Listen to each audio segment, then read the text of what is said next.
How's it going, guys? Welcome back to OC Aviary today, where we are back after the breeding season because now the birds are beginning to molt. So in today's episode, I'm going to show you what we've been up to in the bird room over the past couple of weeks, moving all the birds around, deep cleaning everything, and I'm going to show you some of my methods to keep the birds in good health whilst they are molting.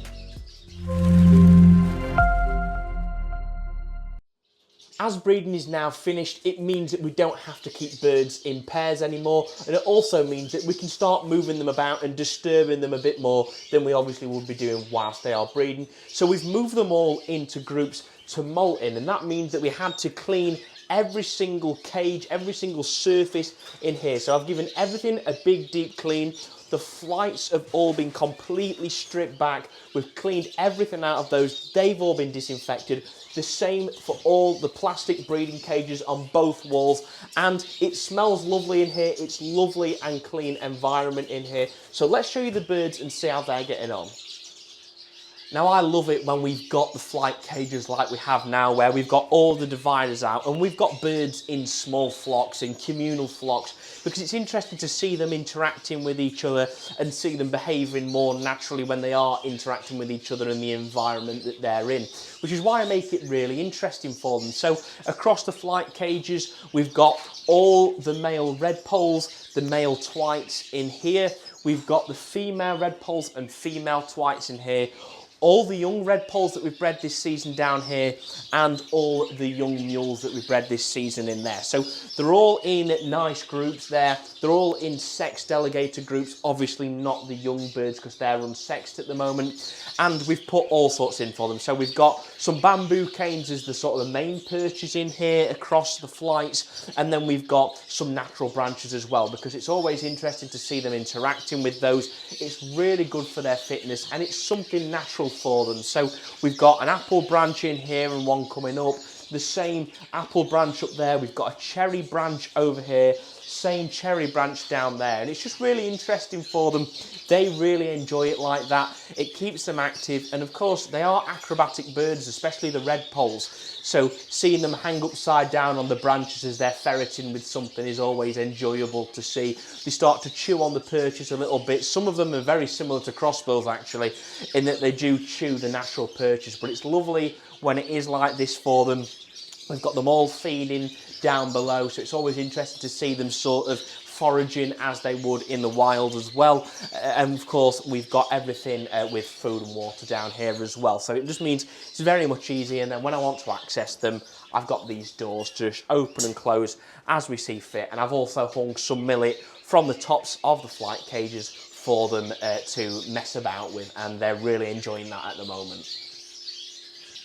So in the molt, I'm trying to keep age-related groups together. So I'm not mixing flighted birds with young current year birds that we've obviously just bred this past breeding season, which is why I've got all the adult flighted canaries on this far wall in the bird room. In the top row, we've got the heavier based breeds of canary in an 8-foot long cage. We've got 2 Rasa cocks over here, 3 new colour cocks over there. So that's 2 rows of flighted canary cocks. We've got an 8-foot long cage of our flighted canary hens we just bred off this breeding season. And on the bottom row down here, we've got our colour feeding canaries. So these are our red factors, our harlequin based feeders. And I've also put a male bullfinch in there and 2 flighted mules and hybrids that are also to be colour fed. So they're on that bottom row. Now, this is working really nicely for us because it's an 8-foot long flight cage. Keeps them busy, keeps them active, keeps them fit, which is always a bonus. But also, it just means there's no overcrowding issues. They can get away from each other if they want, and they put more energy into flying than trying to attack each other, which you might get with cockbirds that are still in somewhat of a breeding condition. And also, a quick tip for any newcomers to the hobby: if you've got white ground and yellow ground canaries, and you're also colour feeding some red-based canaries in the same shed, put the red canaries or whatever's being colour fed on the bottom row. So the reds are down here so that no caraphil can get into the cages of anything white or yellow based, because obviously that'll ruin the colour, especially if you're breeding birds for exhibition like canaries. They'll pick up colour on a white bird, it'll go pink, and it's no good until the following season after it's molted to be completely white. So always put your colour feeding birds on the bottom row. And on this far wall in the bird room, we've got pretty much all the other native finches, bar the green finches, which we're going to go and visit in a second. So these are actually, so this first row here is some of the birds that were molting a little bit early, and therefore I've separated them off for their own benefit, in that I think there's more chance that they're going to get picked on if they're in a communal flight. So there's a canary that's probably nearly finished molting now. She started in June. There's a red poll and a bullfinch that started very early as well. We've actually got some current year greeny chicks down here that have just not long since been weaned off their parents, and they're in here because they're the youngest ones, so I just want to keep them away from the older ones a little bit longer. We've got some linnets down here and actually a male bullfinch. I'm probably going to chuck those on some colour food, hence why they're on the bottom row as well. We don't want colour food going in to the young greenies, and they've all got 6 foot long cages. There's something a bit secret up here that I'm not going to tell you about just yet, but you might see it in the back of the video. We've got a little bit of a mixed flight down here, so there's a crossbill hen in here. There's a greeny cock that was pretty overweight, so I decided to bring him in here so he could actually get up off the floor because he couldn't in the flights. And down here we've got the bramblings as well. So these guys are all doing really well. Again, 6 foot long cages, so they're all pretty happy, keeping them exercised, keeping them fit, and it's looking pretty good so far. So then, outside with the green finches then, the European green finches, well, these guys have pretty much look like a pillow's exploded in here, to be honest. There's just feathers everywhere, and to be honest, it was the same in there until I cleaned it out, and it's really nice at the moment. But we've got some young greenies in these first two, and then we've got a hen greenies in here, and 2 sort of flights of cockbirds, and they're all getting on really well. They are so messy, they're so scruffy birds, so if you do think of getting some greenies, just be aware that they will trash the place very quickly all the time, and I love them, I love having them, but they are very messy, hence why I don't really like having them in the bird room, because they can make as much of a mess out here all they want. So yeah, the young greenies are looking pretty good. Obviously we've got mixed ages, so there's some from the first round, some from the second round, the third round are obviously in the bird room as we just saw. The greeny hens, I've put them all in here at the moment because only like 2 of them have actually properly started molting. Most of the feathers are from the young and the cockbirds, but then the cockbirds are pretty ragged at the moment. They're all losing feathers pretty much everywhere now, and a couple of those are actually birds that were current year, so last year's birds, which are losing their flight feathers now for the first time. So they are looking a little bit worse for wear, struggling to get up off the floor. But of course, we've always got the water and the food up here, and I do put baths on the floor for those guys as well. So if they are ever down on the floor and struggling a little bit, there's always water down there for them as well. And then, of course, we've got all the young canaries that we've bred this year. So we've got quite a few different breeds. We've got some Razas and some mixed there. We've got some Harlequin-based feeders. On the very bottom are some young red factors we've bred on colour food.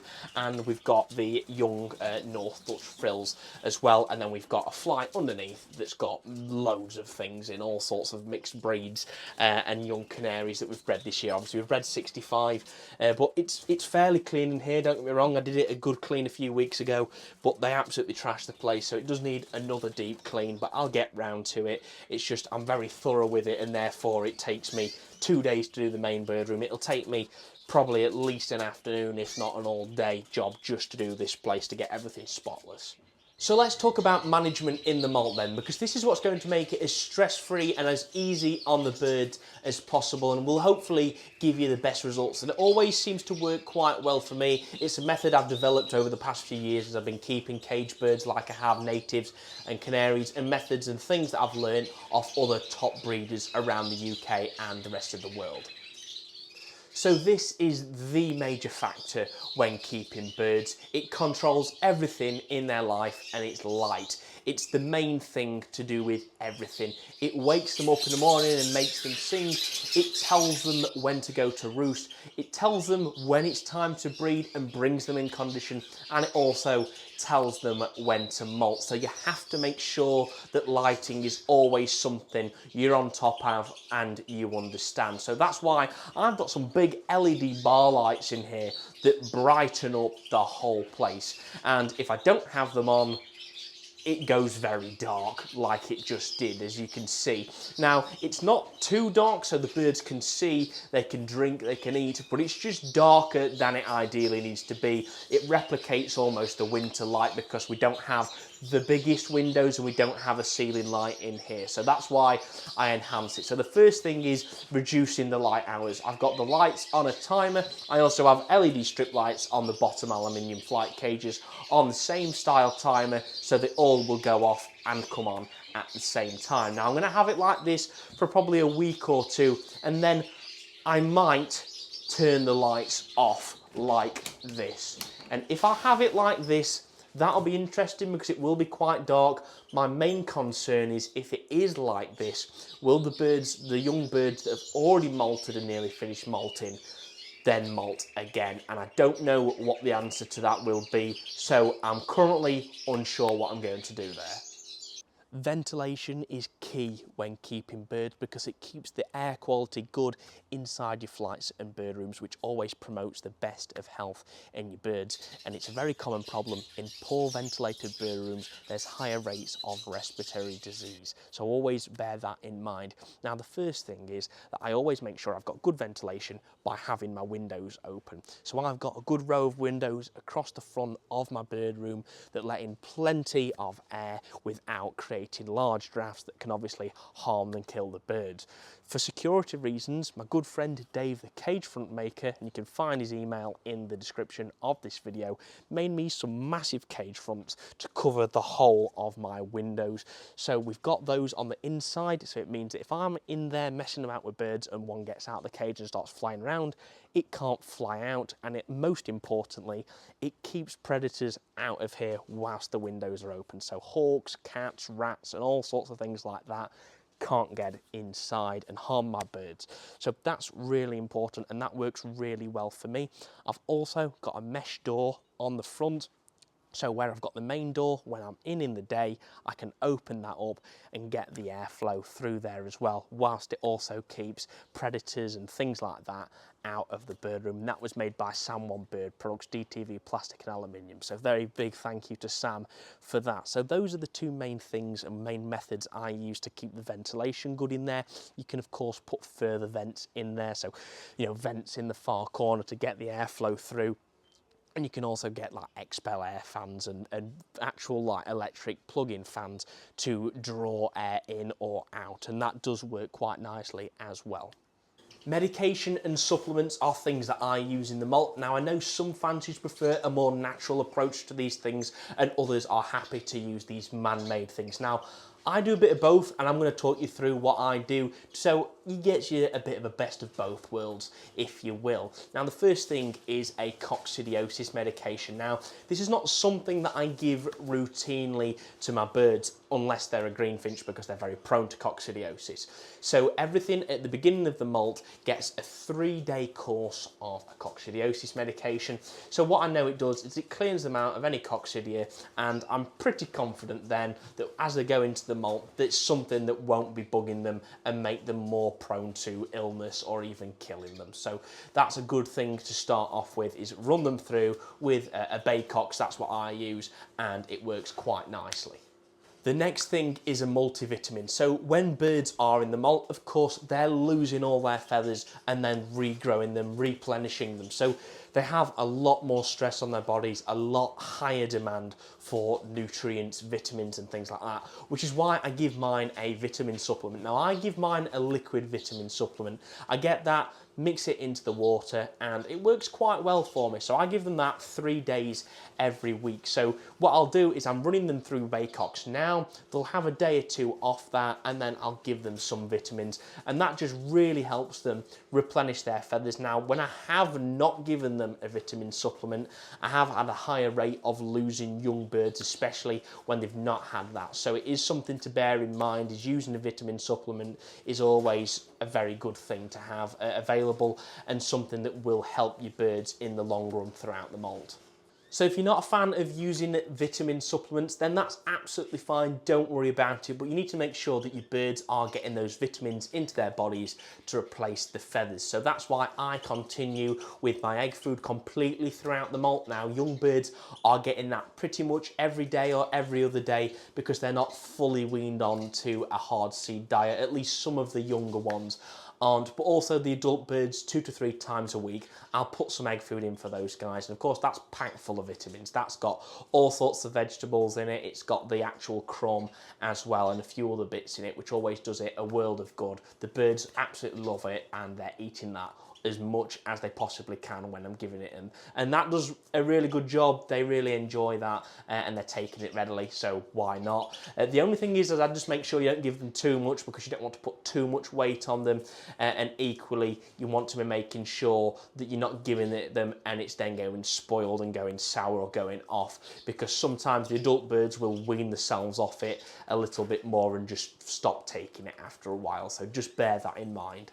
And mainly for the native finches, I'll also give them some wild seed and things like that. So some seeded nettle heads, I'll pop them in the flights for them, and they're full of vitamins, full of really good health benefits for them, and they're more than happy taking those. It always does them really good health-wise, and it also, you know, improves their plumage perhaps a little bit as well.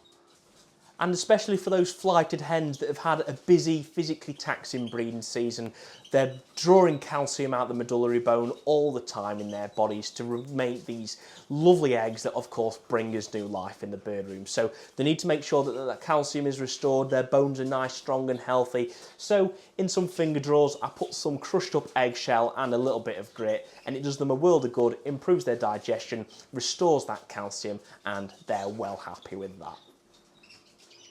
Don't forget to pop some baths on for your birds as well. Always does them a world of good. It's great to see them enjoying it, but it also helps remove those loose feathers as they are molting, helps them look after their plumage and preen themselves, and it helps them de-stress in what is a very stressful time for them as they replenish every single feather on their body.